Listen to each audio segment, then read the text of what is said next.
Greetings, Toastmasters and guests. Ginger, excellent speech. Project number 9, the conflict communicator, is very hard speech because you have to persuade with power.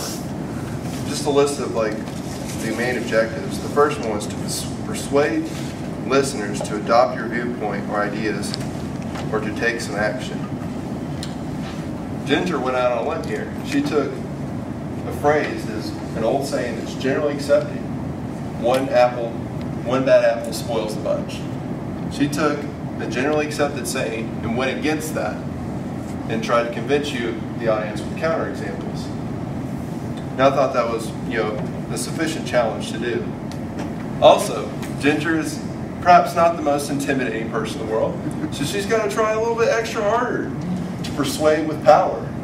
And I think she did. She stepped out on the audience.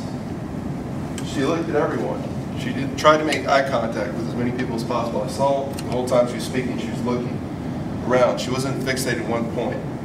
She was moving. She was catching your attention, providing examples. This is very important. Another objective, appeal to the audience interest. I think she did that because everyone has experienced bad apples in their life. There have been examples in which one case when one person does feel like they could ruin the situation for everybody else, or cause other people to act in the same negative way they have. But Ginger convinced us that it doesn't have to be that way. We choose to let the bad apple ruin the whole bunch sometimes, but we don't have to. And a lot of times as a society we face that. A lot of people think because one Catholic priest had improper behavior towards children, that others might. The majority of them do. Or that if one politician waves their hand underneath the stall, that others might. And this is not the way things should be. And she's trying to convince us that things are not what they seem. Don't go into stereotypes, and one bad apple doesn't have to ruin the bunch. She avoided using notes, which was one of the objectives, very well. She had notes, but she put them here, and she stepped away from them and out of the audience. So that was good. She had no reliance on their notes.